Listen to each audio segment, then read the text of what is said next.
오늘 마가복음 14장 22절에서 25절까지 떡과 잔에 대해서 말씀 함께 나누겠습니다. 한일 무역 분쟁으로 인해서 매우 시끄럽습니다. 중국 주요 언론도 연일 이 일에 대해서 부정적 기사를 싣고 있습니다. 환구15 같은 경우에는 일본이 미국의 트럼프 대통령한테 잘못 배워서 그래서 한국에 대한 무역 제재 놀이를 하고 있다고 비판을 했습니다. 중국은 미국에 의한 무역 제재로 어려움을 겪고 있고 이제 한국은 일본의 무역 제재에 어려움을 겪고 있습니다. 지금 일본이 한국의 수출 규제에 나선 세 가지 신소재는 일본이 이 시장을 70% 내지 90%를 지배하고 있습니다. 일본이 이걸 팔지 않으면 어디서도 구하기가 어려운 거예요. 그런데 한국의 반도체 시장이 어려움을 겪으면 결국에 일본도 똑같이 경제적 어려움을 겪을 수밖에 없다고 경고하고 있는 겁니다. 한국에 대한 규제는 한국으로 피해가 끝나는 게 아니라 그 피해가 일본까지 간다는. 결국 자유무역 체제에서는 가해자가 피해자가 되고 피해자가 가해자가 되는 구조일 수밖에 없어요. 우리는 어느 한 나라도 스스로 혼자 살아갈 수 없는 그런 공동 운명체가 세계 경제입니다. 교회도 마찬가지입니다. 나와 너가 서로 분리될 수 없고 우리는 그리스도 안에서 하나여야만 합니다. 왜냐하면 교회가 그리스도의 몸이기 때문입니다. 예수님이 14일 저녁에 유월절 식탁을 준비하셨습니다. 예정대로라면 하루 뒤에 15일 날 유월절 식사를 공식적으로 가져야 되는데 주님은 이미 그날이 되면 예수님은 십자가에 죽으셨기 때문에 그래서 제자들과 하루 전에 유월절 식사 자리를 준비하셨어요. 유월절 식사에 대해서 제레미야스 신학자는 유월절 식사에 대해서 이렇게 설명했습니다. 식사 전에 유월절 예배를 드리는데 먼저 유월절 예배 때에 잔을 마십니다. 그리고 유월절 식사 자리에서 빵과 어린 양은 이 식사 때 먹는 겁니다. 그래서 온 가족이 둘러앉아서 잔은 유월절 예배 때, 그리고 고기와 무교병은 유월절 식사에 먹도록 규정이 되어져 있어요. 예수님은 전혀 다른 유월절 식사 자리를 준비하셨습니다. 그 유월절 식사의 자리는 단순한 유월절 만찬의 자리가 아니라 새 언약을 제정하시고 그리고 성찬식을 제정하신 주님의 특별한 마지막 제자들과의 식사이셨습니다.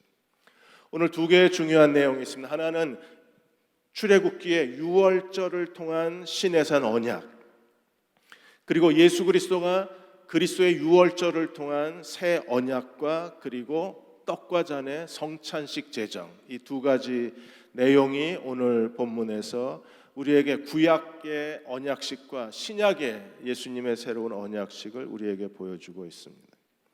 하나님이 이스라엘을 출애굽 유월절을 통해서 출애굽시키시고 시내산에서 언약을 맺으셨어요. 결국 구약은 실패했습니다. 그리스도의 유월절을 통해서 예수님이 새 언약식을 맺으셨습니다. 구약은 시내산에서 언약을 맺었는데 신약 새 언약은 예수님이 준비하신 큰 다락방에서 12제자와 함께 언약식을 맺으셨어요. 사진을 보여주시죠. 이 다락방이 새로운 언약식이 시작된 새 언약이 제정된 장소가 되었어요.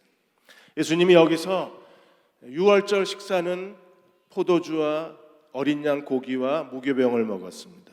여기 새 언약의 성찬식에서 예수님은 떡과 잔을 나누시면서 이렇게 말씀하셨어요. 14장 22절에 그들이 먹을 때 예수께서 떡을 가지시고 축복하시고 떼어 제자들에게 주시며 이르시되 받아라, 이것은 내 몸이니라 그랬어요.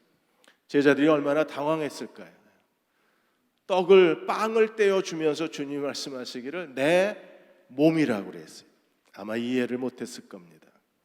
그리고 23절에 포도주 잔을 나눠주시면서 이렇게 말씀하셨어요. 또 잔을 가지사 감사기도 하시고 그들에게 주시니 이를 마시매 24절 뭐라고 하셨어요? 많은 사람을 위하여 흘리는 나의 피 곧 언약의 피라고 그러셨어요. 이렇게 해서 떡을 나눠주시고 잔을 나눠주시면서 새 언약을 주님이 제자들과 맺으셨습니다. 우리가 좀 더 자세히 보겠습니다. 먼저 하나님이 이스라엘을 애굽에서 해방시키시던 날에 유월절 어린 양을 통해서 어떻게 이스라엘을 해방시키시고 시내산에서 언약을 맺으셨는가를 보겠습니다. 하나님께서 이스라엘 애굽 땅에 10가지 재앙을 내리셨어요. 마지막 재앙은 모든 첫 새끼의 죽음의 재앙입니다. 사람의 첫 새끼도 죽임을 당하고 짐승의 첫 새끼도 죽임을 당하는 마지막 장자 죽음의 재앙이 애굽 땅에 내렸어요. 그러나 하나님은 이 마지막 재앙 전에 하나님은 이스라엘의 그 구원받는 길을 제시해 주셨습니다. 이 재앙 속에 어떻게 이스라엘은 장자 죽음의 재앙을 피할 수 있었나요? 어린 양을 준비하라고 했습니다. 그래서 1월 10일 날 어린 양을 준비하고 1월 14일 날 어린 양을 잡아서 제일 먼저 한 일이 무엇입니까? 문 현관문 좌우 기둥과 문지방에 어린 양의 피를 발랐어요. 죽음의 천사가 애굽 전역을 휩쓸 때에 이 어린 양의 피가 발리어진 집은 건너갔습니다. 그래서 피를 보고 건너갔다 그래서 유월절이라고 말해요. 어린 양의 피로 구원받았을 때 그들은 어떻게 했습니까? 보통 유대인들은 비스듬히 누워서 식사를 하는데 그날 유월절 식사는요, 그들이 다 허리에 띠를 띠고 서서 불에 구운 어린 양 고기와 무교병과 쓴나물을 먹고 하나님의 구원에 하나님께서 그들을 구원하실 때에 급히 그들은 하나님의 구원과 함께 홍해바다를 건너서 하나님의 약속의 땅으로 나아가게 된 거예요. 이스라엘의 시내산에 머물렀을 때 하나님이 언약식을 맺었습니다. 그 언약식에도 여전히 언약의 피가 뿌려졌어요. 먼저 12개의 돌기둥을 출애굽기 24장에 보시면 12대의 돌기둥을 세웠어요. 이스라엘 12지파를 상징합니다. 그리고 화목제를 드리고 짐승의 피를 12기둥에 뿌렸습니다. 그리고 언약서를 낭독을 했습니다. 백성들이 아멘으로 화답하면서 시내산 언약이 맺어진 거예요. 이제 하나님과 이스라엘이 언약의 당사자가 됐어요. 그 기념으로 이스라엘의 70장로가 시내산에 올라가서 하나님 보좌 앞에서 얼굴 앞에서 하나님과 더불어 먹고 마셨어요. 언약식의 가장 중요한 게 식사하는 자리입니다. 그래서 시내산에도 하나님과 이스라엘이 이스라엘을 대표해서 70장로가 하나님과 더불어 식사함으로 언약이 체결된 거예요. 그리고 언약이 체결된 이후에 하나님이 손으로 쓰신 십계명 돌판을 주셨습니다. 그러나 이스라엘은 어땠나요? 언약에 실패한 사람이 되고 말았습니다. 그들은 하나님을 버리고 우상을 섬겼고 그리고 하나님 말씀에 불순종한 사람이 되어서 이스라엘은 스스로 언약을 깨트리고 하나님의 언약을 파괴하고 언약에서 벗어난 사람이 되고 말았어요.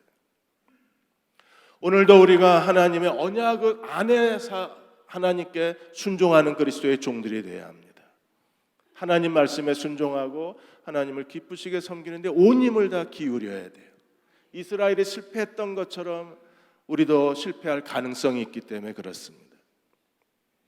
북한에 억류되었다가 풀려나신 이면수 목사님이 최근에 내가 누구를 두려워하리요 책을 출판을 하셨습니다. 캐나다 큰빛교회 담임이셨던 이면수 목사님은 북한을 150번이나 드나드시면서 그 북한 땅에 무려 5천만 불을 그곳에 섬기셨어요. 고아원 사역, 그다음에 여러 가지 병원, 환자들 치료, 농업 개발 이런 데에 무려 500억 이상의 600억 이상의 돈을 그곳에 쏟아부으셨습니다. 그리고 18년 동안 그렇게 북한을 섬겼는데 어느 날 갑자기 이면수 목사님이 체포를 당하신 거예요.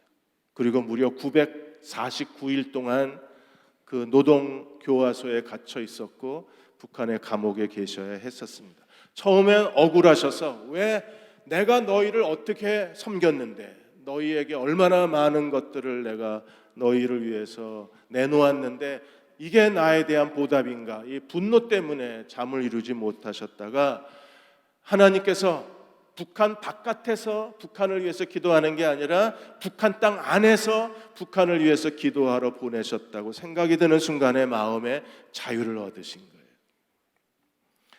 그리고 이 자기가 949일 동안 북한에 있었던 일기 형식으로 쓴 그 내용이 이번에 책으로 나오면서 거기서 북한이 그 해커들을 동원해서 이면수 목사님이 지난 5년 동안 설교했던 모든 설교를 다 청취를 한 거예요. 심지어 시골교회에서 한 설교까지 다 듣고 북한에 대해서 어떤 부정적인 얘기를 하는가를 다 조사를 한 겁니다. 그리고 그 설교에서 북한에 대해서 그 부정적으로 얘기한 것 때문에 체포를 당한 거였었어요. 근데 그보다 더 놀라운 일이 이번 이 해커들에게 일어났습니다. 5년 동안 이면수 목사님을 계속 그 설교를 듣던 사람들이 회심하고 예수를 믿게 된 겁니다. 하나님 말씀은 살아 있습니다. 우리가 믿음으로 하나님 말씀을 들으면 여전히 하나님 말씀은 일하고 계신 거예요. 근데 이스라엘은 하나님의 손가락으로 쓰신 십계명 돌판을 주셨고 그리고 모세를 통해서 율법의 말씀을 주셨음에도 불구하고 우상 숭배와 불순종으로 인하여 버림을 당한 겁니다. 그리고 예수님의 새 언약의 중보자가로 오셔서 이제 새 언약을 그 큰 다락방에서 12제자와 함께 떡과 잔을 나누시면서 반드시 언약의 자리는 식사의 자리여야 합니다. 그래서 유월절 식사 자리를 주님은 새 언약의 제정의 자리로 만드시고 12제자, 구약에는 12기둥을 세웠지만 신약에서는 12제자와 더불어 새로운 언약을 맺으신 거예요. 예레미야 31장 31절 33절에 예레미야 선지자를 통해서 새 언약에 대해서 이렇게 말씀하셨습니다. 여호와의 말씀이니라 보라 날이 이르리니 내가 이스라엘 집과 유다 집에 새 언약을 맺으리라. 지금 그 날이 된 거예요. 네, 보라 날이 이르리니 어떤 날이요? 예수님이 12제자와 유월절 마지막 만찬을 나누시는 그 날이 새 언약의 제정의 날이 된 겁니다.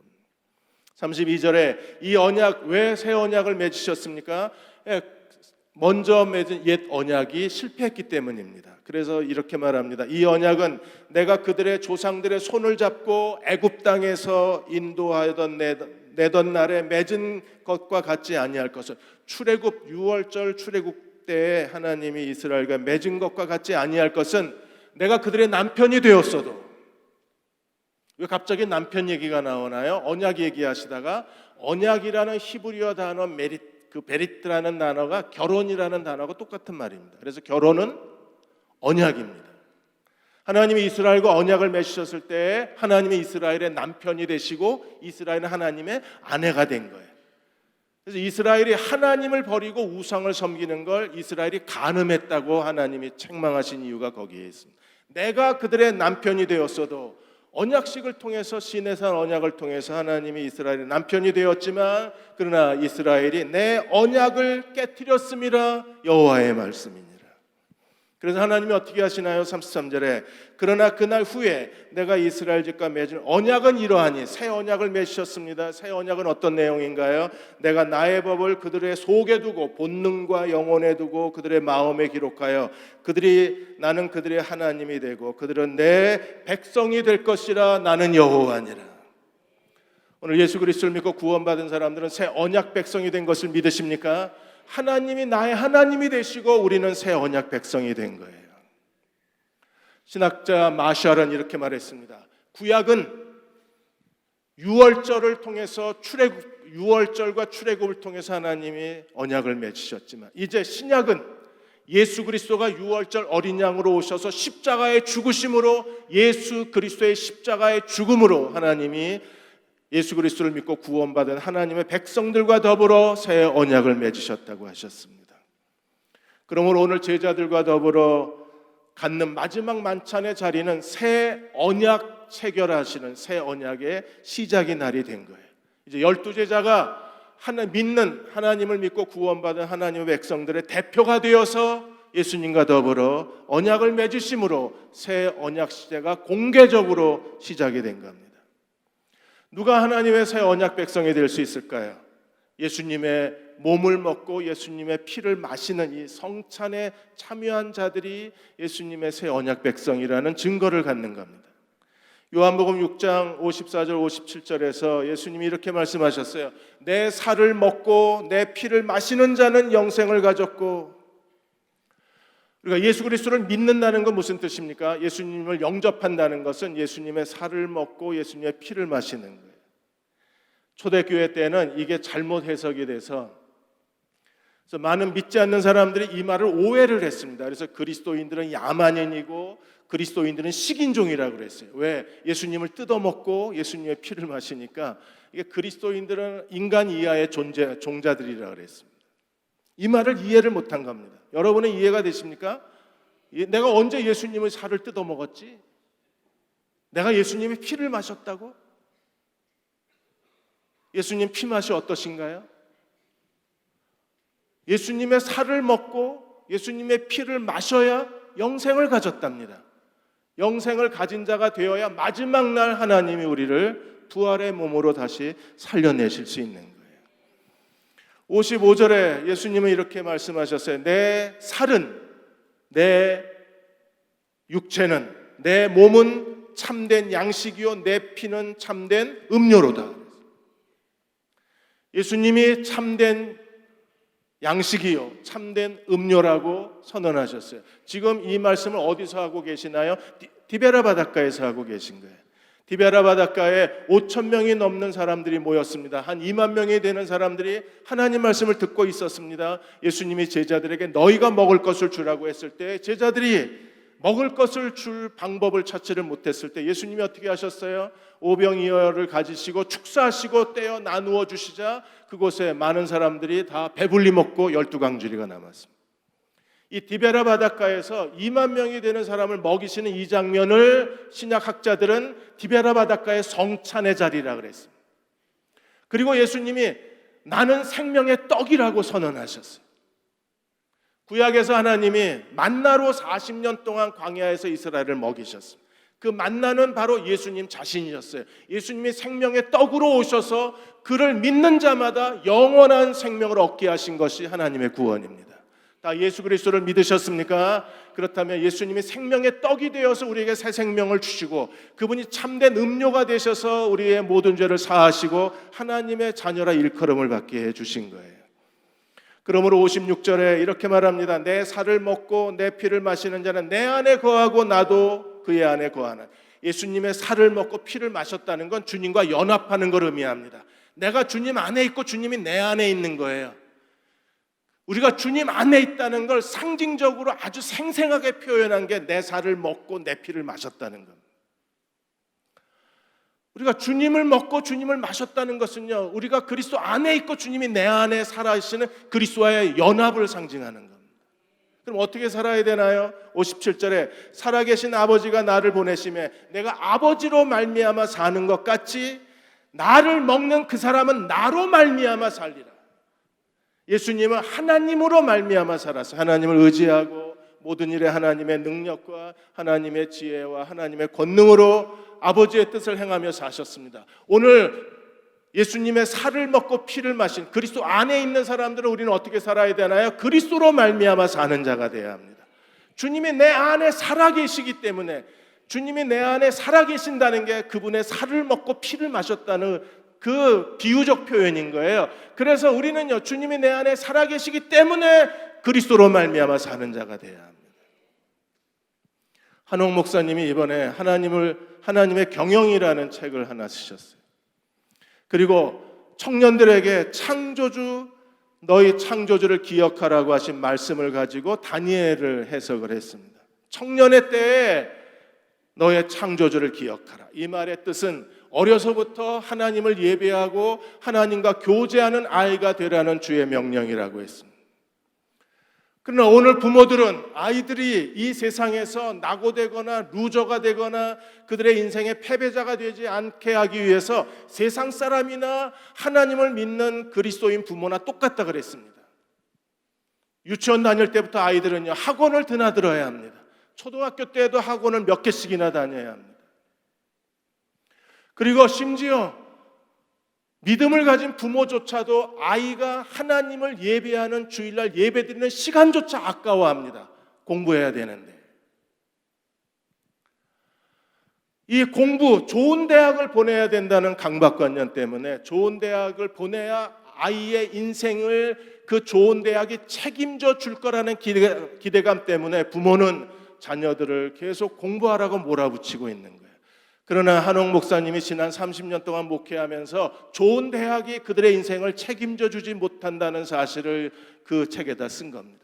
좋은 대학 나오면, 좋은 직장 들어가면 행복한 삶을 살 거라고 모두가 다 기대합니다. 그래서 아이들에게 공부하라고 소리를 치는 거예요. 그러나 좋은 대학 나와서 좋은 직장 다니지만 결혼 생활은 형편없고 남편과 아내는 끊임없이 갈등하고 부모와 자녀의 관계가 깨지고 인생을 고통 가운데 보내는 너무나 많은 사람들을 목격한 겁니다.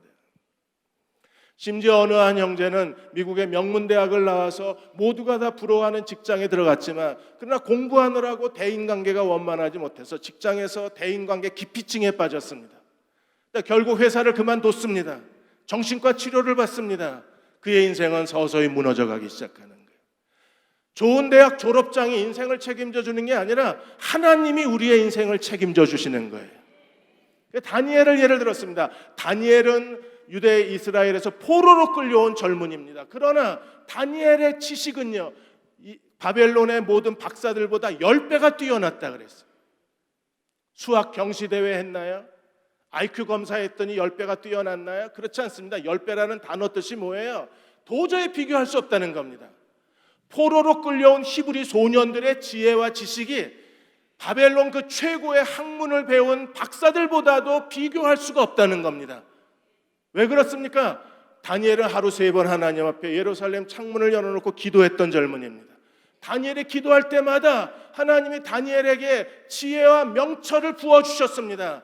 그의 모든 영혼과 그의 마음과 그의 두뇌를 하나님을 아는 지식으로 채워주셨습니다. 하나님이 지식을 채워준 사람을 누가 당할 수 있어요? 바벨론의 박사들도 다니엘의 지혜와 지식과 비교할 수가 없는 거예요. 오늘 우리도 하나님이 우리 아이 인생을 책임져 주실 것을 믿고 오히려 하나님 중심의 사람으로 예수 그리스도 중심의 삶을 살도록 이 아이들을 하나님 예배자로 키워야 합니다. 나로 말미암아 살리라. 어떻게 살아야 되나요? 날마다 하나님을 기쁘시게 예배하고 하나님과 교제하고 그분 뜻대로 순종하기만 하면 하나님이 우리의 인생을 책임져 주시는 거예요. 오늘 예수님이 그 큰 다락방에서 초라하지만 12제자와 함께 새 언약 체결식을 가지셨고 이제 새 언약이 시작이 되었습니다. 떡과 잔이 의미하는 건 우리에게 무엇을 상징할까요? 에베소 1장 22절 23절에 그리스도가 어떤 분이신가를 우리에게 설명하고 있습니다. 또 만물을 그 발 아래 복종하게 하시고 십자가에 죽으시고 부활하신 그리스도가 승천하셔서 어떤 분이 되셨습니까? 만물의 주권자가 되셨어요. 모든 만물이 그리스도에게 복종하고 있습니다.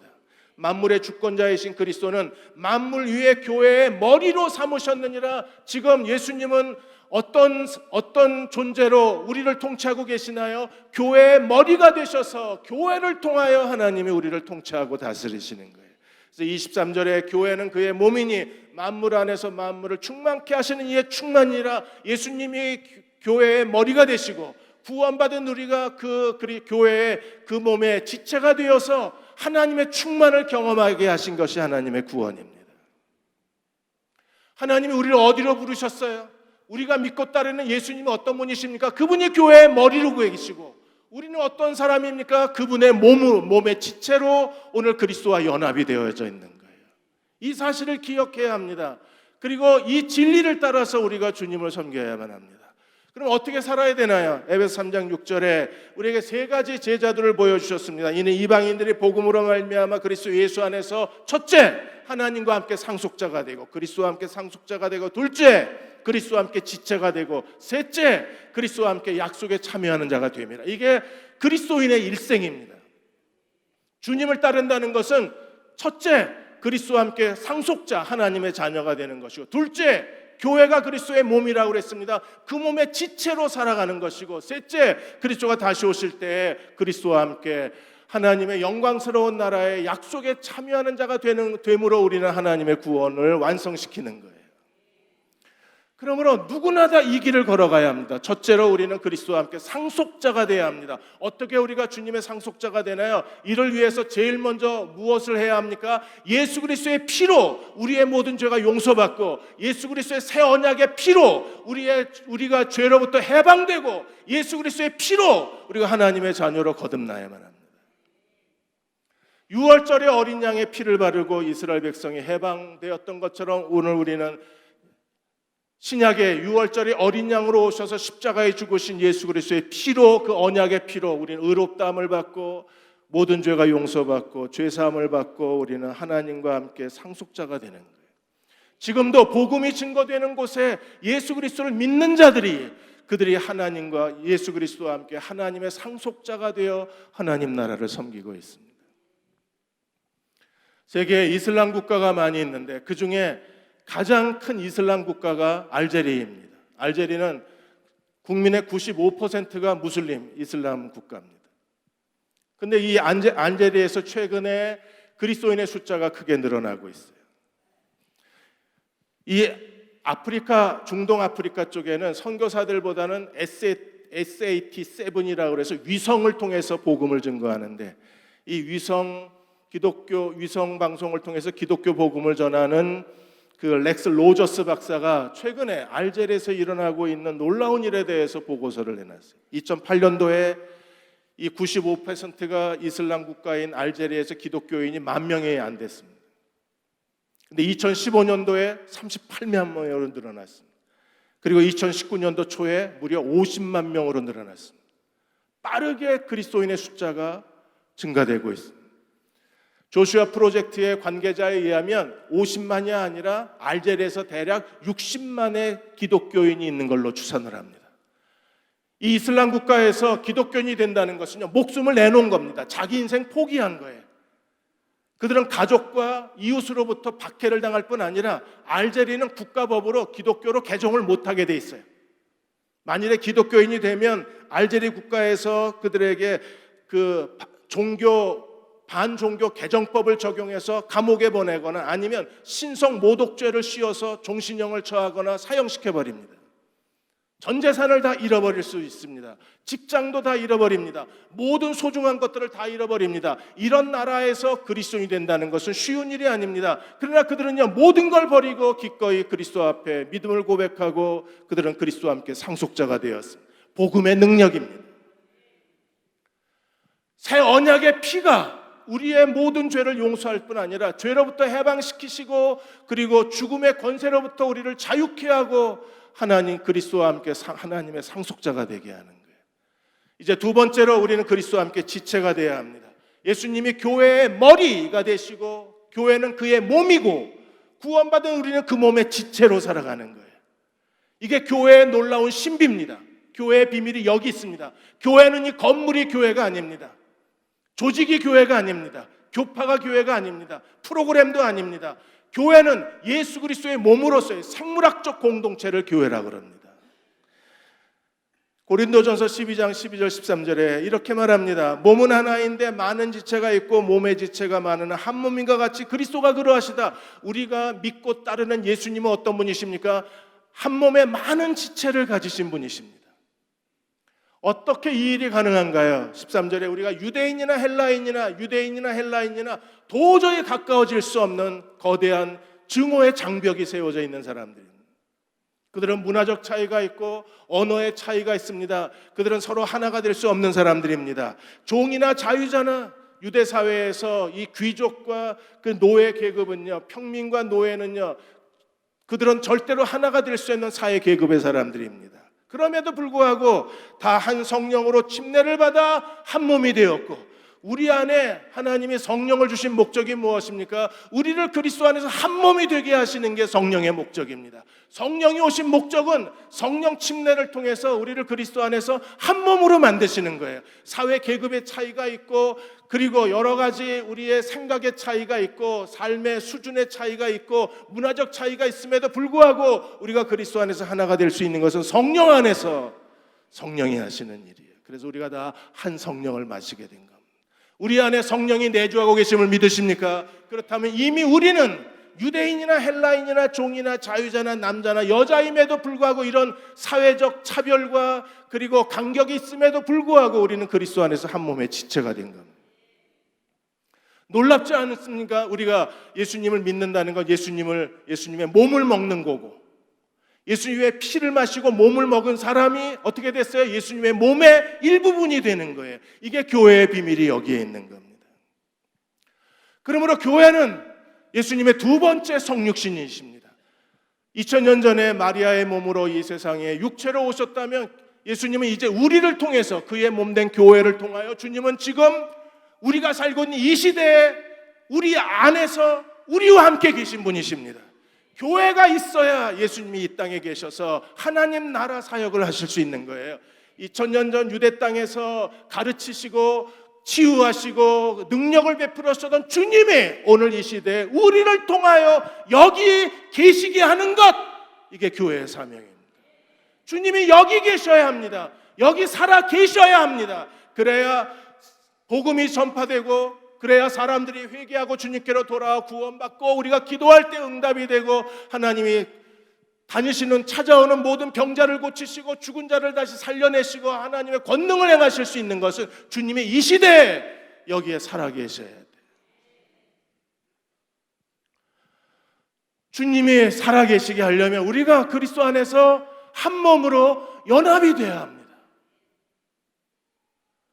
서로 붙어 있지 않으면, 몸을 이루지 않으면 주님은 여기 계실 수 없는 거예요. 분열하고 다투는 교회들이 왜 위험합니까? 분열하고 다투는 교회는요, 폭탄 맞은 시체와 똑같은 겁니다.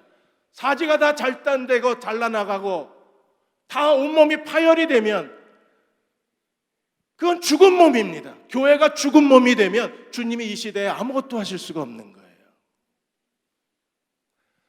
에베소 1장 23절에 뭐라 그랬습니까? 교회는 그의 몸이니 만물 안에서 만물을 충만케 하시는 이의 충만이라 그랬어요. 교회가 있어야 주님의 충만을 누릴 수 있어요. 이미 하나님은 충만을 약속해 주셨습니다. 주님이 그의 몸된 교회가 있는 곳에 몸이 있으면 동시에 주님의 충만이 있는 거예요. 우리는 더 이상 하나님의 은혜에 목말라 할 필요가 없습니다. 더 이상 영적으로 침체될 필요가 없습니다. 광야의 메마른 길을 걸어갈 필요가 없습니다. 그리스도의 몸된 교회가 있는 곳에 그리스도의 충만이 거기 있기 때문에 그렇습니다. 우리가 해야 될 중요한 일이 무엇인가요? 진정한 연합, 진정한 교제를 우리가 하려면, 하나됨을 지키려면 우리가 어떤 것들을 피해야 될까요? 고린도전서 12장 15절에서 제일 먼저 우리가 피해야 될 것 열등감입니다. 12장 15절에 만일 발이 이르되 나는 손이 아니니 몸에 붙지 아니하였다 할지라도 이로써 몸에 붙지 아니한 것이 아니요. 발이, 나는 존중받지 못하는 발이니까, 인기 좋은 손이 못 됐으니까 나는 몸에 붙지 않았다는 거예요. 그렇다고 발이 몸에 안 붙어 있나요? 여전히 붙어 있으면서 나는 손이 아니니 몸에 붙어 있지 않다고 말하면, 그리고 움직이지 않으면 이 사람 걸어 다닐 수 있나요? 나는 아니다, 이런 열등감처럼 무서운 게 없어요. 두 번째는요, 21절에 눈이 손더러 내가 너를 쓸데없다 하거나 또한 머리가 발더러 내가 너를 쓸데없다 하리라. 눈이 손더러 너 쓸데없어, 머리가 발더러 너 쓸데없어, 넌 쓸모없어 라고 말할 때 그 몸이 건강한 몸을 유지할 수 있을까요? 생명력이 있을까요? 자기 자신에 대한 열등감도 문제지만 다른 사람들을 무시하고 비판하는 이런 마음의 우월감도 가장 큰 문제가 되는 거예요. 그게 교회를 서서히 균열시키는 겁니다. 교회는 어떠해야 되나요? 26절에 만일 한 지체가 고통을 받으면 모든 지체가 고통을 받고, 한 지체가 모든 지체와 공감대가 있어야 돼요. 한 지체가 고통을 받으면 온몸이 다 고통을 받는 겁니다. 만일에 한 지체가 영광을 받으면 모든 지체가 다 즐거워하는 거예요. 그게 몸입니다. 하나님이 우리의 대응교회를 다시 하나님 앞에 거룩한 교회와 영광스러운 교회로 세워주시기를 주의 이름으로 간절히 축원합니다. 기도하고 있습니다. 하나님, 우리를 다시 회복시켜 주옵소서. 에베소 5장에 약속한 대로 물로 씻어주시고 말씀으로 깨끗게 하여 주셔서 하나님 앞에 영광스러운 교회로 세워주옵소서. 우리 안에 모든 더러운 것 다 제거해 주시고 우리 안에 있어서는 안 될 것들을 하나님 다 깨끗이 제거하여 주셔서 다시 영광스러운 교회로, 거룩한 교회로 하나님 앞에 세워주실 것을 믿습니다. 저는 하나님 앞에 간절히 기도합니다. 하나님, 만일 제가 걸림돌이 되면 조경호도 치워버려 주시고, 뭐 하나 아까울 게 없는 인간입니다. 이 인간 제거하시고 대흥교회가 영광스러운 교회로 다시 설 수만 있다면 어떤 대가도 치르게 해주십시오. 우리 안에 다시 교회의 영광이 회복되어져야 하고, 교회가 다시 정결해져야 하고, 교회가 다시 거룩해져야만 합니다. 그래야 그리스도의 몸이 되고, 그래야 우리가 살 수 있어요. 이제 제발 그만합시다. 이제 멈추고 이제 하나님 앞에 다시 섭시다. 예수님이 제자들에게 나도 이제 안 마시겠다 그랬어요. 25절에 뭐라 그랬습니까? 포도나무에 난 것 포도주 안 마시겠다. 언제까지요? 하나님 나라에서 새 것으로 마시는 날까지 나는 안 마시겠다 그랬어요. 그리고 우리에게 남겨놓으신 게 무엇입니까? 성찬식을 남겨놓으신 겁니다. 우리가 성찬을 하면서 기억해야 합니다. 어떻게 우리가 구원받았는지. 그 큰 다락방에서 새 언약 시대를 시작하시고 선언하신 예수님이 지금 우리에게 어떤 존재인지, 그분이 십자가의 죽으심으로 말미암아 우리의 모든 죄를 해방하시고 죄로부터 용서함을 받으시고 하나님의 자녀가 되게 하셨고, 그리고 예수 그리스도의 몸인 교회, 그분의 육체의 거룩한 육체의 영광스러운 몸의 일부분으로 되게 하시고 우리로 하여금 서로 하나가 되게 하라고 하셨는데, 하나를 잃어버리면 다 잃어버리는, 주님이 떡을 떼어 주시면서 어떻게 하셨어요? 축사하시고 떡을 떼시고 축사하시고 떼어 나눠 주셨어요.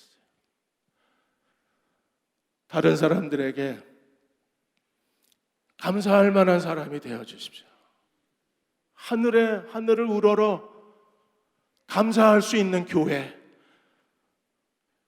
지금 우리가 해야 될 가장 중요한 일은요, 대흥교회를 우리가 손에 들고 하나님 앞에 감사할 수 있어야 하고, 우리가 서로가 서로를 손에 들고 하나님 앞에 감사하고 떼어 나눠줄 수 있을 때 우리는 주님의 충만을 경험할 수 있습니다.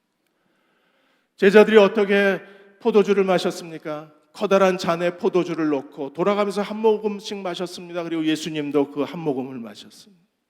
그리고 오늘 우리도 그 포도주를 마시고 있습니다. 우리는 하나님 나라에서 새로운 포도주를 마시는 영광스러운 구원이 완성이 되는 그날까지, 사랑하는 여러분, 할 수 있는 한 서로의 발을 씻겨주시고 서로 사랑하고 서로 섬기고 서로를 품에 안아주시기를 소망합니다. 다니엘은 그리스도의 충만을 경험했어요.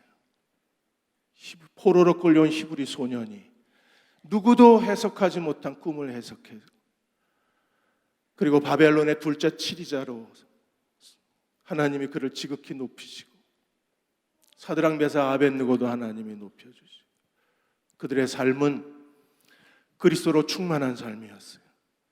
하나님 오늘도 우리의 삶을 충만케 하시는 분이십니다. 그 충만이 어디서부터 와요? 그분의 몸된 교회로부터 그리스도의 충만이 임합니다. 교회를 포기할 수 없는 이유가 여기에 있습니다. 포기해서도 안 되는 이유가 여기에 있습니다. 하나님을 믿어야 합니다. 우리 하나님을 믿읍시다.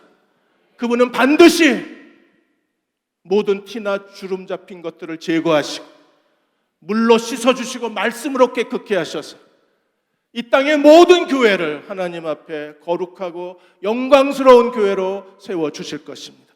그 하나님을 믿고 함께 간절히 무릎을 꿇어 기도해 주십시오. 그리고 하나님은 대흥교회를 통해서 우리 한 가정 한 가정이 다 그리스도의 충만을 경험하는 가정이 되게 해주실 것입니다. 그 충만을 누리고 살고 싶습니다. 그러한 저와 여러분이 되시기를 주의 이름으로 축원합니다.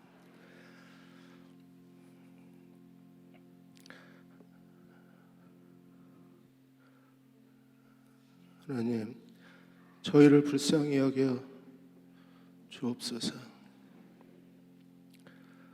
이 못난 저도 주님 긍휼히 여겨 주셔서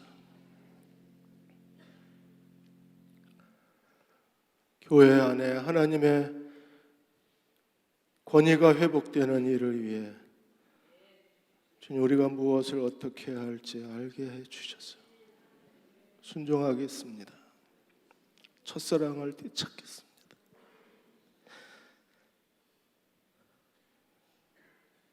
다시 하나가 되겠습니다. 그리고 주님의 충만을 날마다 기뻐하며 살게 해 주옵소서. 주님의 은혜가 필요합니다.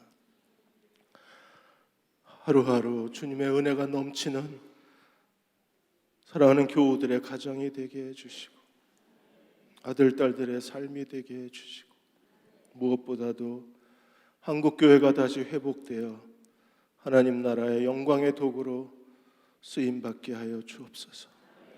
우리 시대에 갈등이 있습니다. 아픔이 있습니다. 혼란이 있습니다. 주여, 우리가 무엇을 해야 할지 깨닫게 해주시고 깨어 근신하여 정신 차리고 다시 하나님 앞에 서는 저희 모두가 되게 도와 주옵소서. 지금 우리를 죄에서 구원하신 우리 주 예수 그리스도의 은혜와 하나님 아버지의 극하신 사랑하심과 성령의 위로하고 도우신 은혜가 오늘 주님과 함께 떡과 잔에 참여하기를 원하는 모든 교우들과 가정과 자녀들 위해 지금부터 영원히 함께 하시기를 간절히 축원하옵나이다. 아멘.